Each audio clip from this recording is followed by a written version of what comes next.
Bienvenidos a una nueva edición de Luca Videoblog. Mi nombre es Paloma Recuero y hoy vamos a intentar explicar de forma sencilla un concepto que a muchas personas les resulta complejo.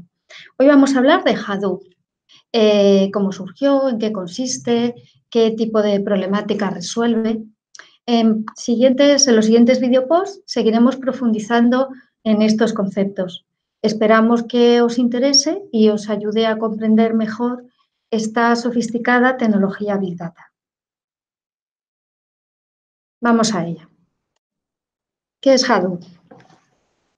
Cuando leemos sobre Big Data, uno de los términos que más suenan, con los que más nos encontramos, es el término Hadoop. Aunque Hadoop es un término que lleva dando vueltas por el mundo tecnológico desde 2006 y ya existe mucha literatura técnica sobre el tema, en este vídeo vamos a intentar explicar de forma sencilla qué es y por qué es tan importante para el mundo del Big Data. ¿Qué es Hadoop? Hadoop es un proyecto open source de la Apache Foundation, introducido en 2006 y desarrollado en Java, cuyo objetivo es ofrecer un entorno de trabajo acorde con las necesidades del Big Data. ¿Os acordáis de las 4 Vs? Hadoop, por tanto, está diseñado para trabajar con volúmenes de datos masivos, la V de volumen, estructurados o no, la V de variedad, y procesarlos de forma segura y eficiente, tanto en costes como en tiempo. Aquí entran las Vs de veracidad y velocidad. ¿Y cuál era el problema que acabó resolviendo Hadoop? A ver, al principio, según aumentaba el volumen de datos de trabajo, la solución tradicional consistía en invertir más dinero en equipos más potentes, con mayores capacidades de almacenamiento y procesamiento y, por supuesto, más caros. Pero pronto se vio que había que plantearse otra forma de hacer las cosas. Este camino no era viable.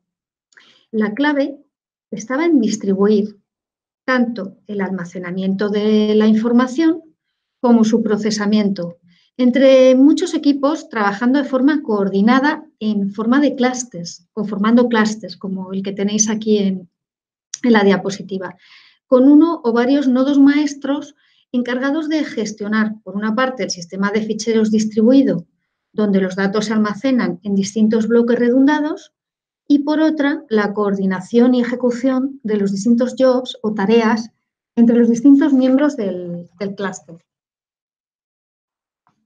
Al trabajar de forma distribuida, los retos principales eran poder acceder a los datos, procesarlos a gran velocidad y evitar la pérdida de información si alguno de los clústeres o de los nodos fallaba.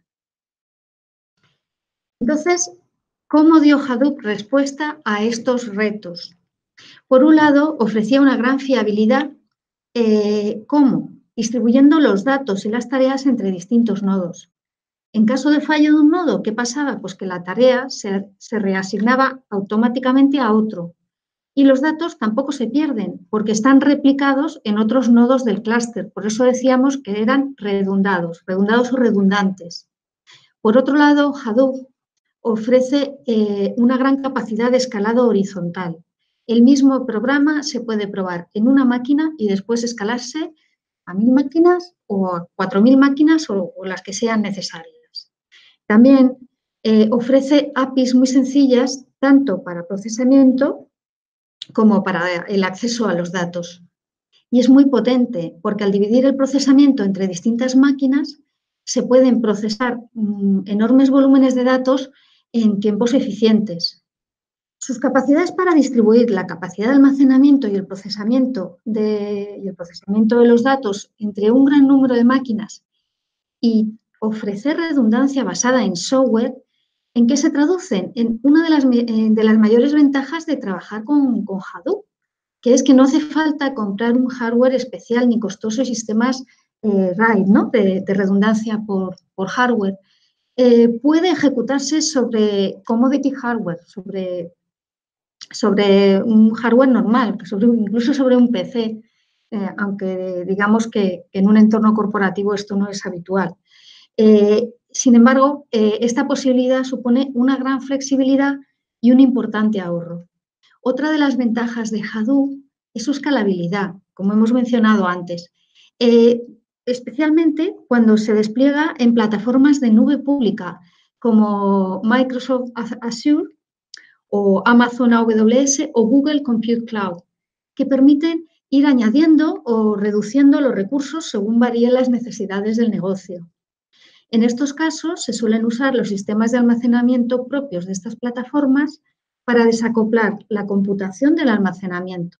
Así, la computación se dedica a ejecutar, procesar y analizar los datos en lugar de a mantener el sistema de archivos que lo sustenta. Vamos a ver un poco sobre la historia de Hadoop para situarnos. En realidad, los creadores de Hadoop, estos señores que tenemos aquí, Doug Katin y Mike Caffarella, simplemente querían diseñar un motor de búsqueda open source al que llamaron NATS en 2002. Pronto comenzaron las dificultades propias de trabajar con grandes volúmenes de datos, porque ¿qué pasaba? Su buscador era lento, se necesitaban equipos muy potentes y tenían que estar monitorizando continuamente que no fallaran los procesos. Cuando poco después Google publicó 2 trabajos sobre su sistema de ficheros y la filosofía MapReduce, que son el Google File System Paper, publicado en octubre del 2003, y el MapReduce Paper, publicado en diciembre del 2004, Katin y Caffarella vieron la solución a sus problemas, ya que este nuevo enfoque les permitía automatizar muchos de los pasos que estaban realizando de forma manual.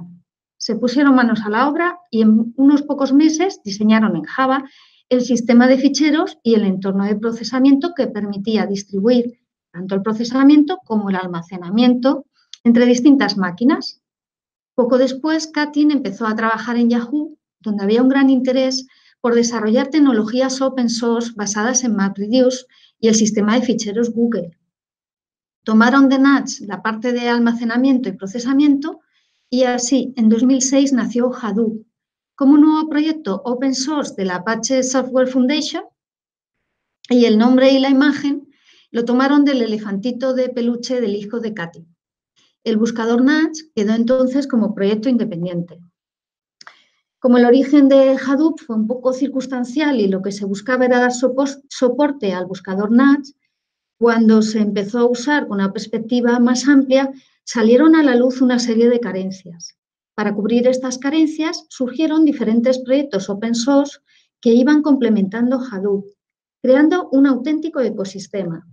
Así, el pequeño elefante amarillo, que fue el primer animalito, el pequeño elefante amarillo fue el primer animalito de un auténtico zoológico, al que luego se fueron sumando otros más, cerditos sin palas, orcas, abejas con cabeza de elefante, hasta un cuidador del zoo, añadiendo un toque de humor a toda esta complejidad tecnológica. En un próximo post hablaremos con más detalle del entorno Hadoop y las herramientas que lo componen. Pero como aperitivo, os dejamos algunos de sus coloridos logos en esta imagen. Hay unos cuantos más. Al igual que ocurre con otros proyectos open source, algunos fabricantes ofrecen distribuciones estables que aderezan con herramientas propias y sobre todo soporte. Las más habituales son Cloudera Hadoop, Hortonworks, MapR, Microsoft HD Insight, IBM InfoSphere Big Insights, etc. En particular, nosotros en Luca elegimos Hortonworks para ofrecer Big Data as a Service en España. Y esto ha sido todo en esta breve introducción de Hadoop para torpes. En siguientes videoblogs seguiremos profundizando en este tema y contándoos muchas más cosas. Esperamos que os haya interesado. Muchas gracias y hasta la próxima.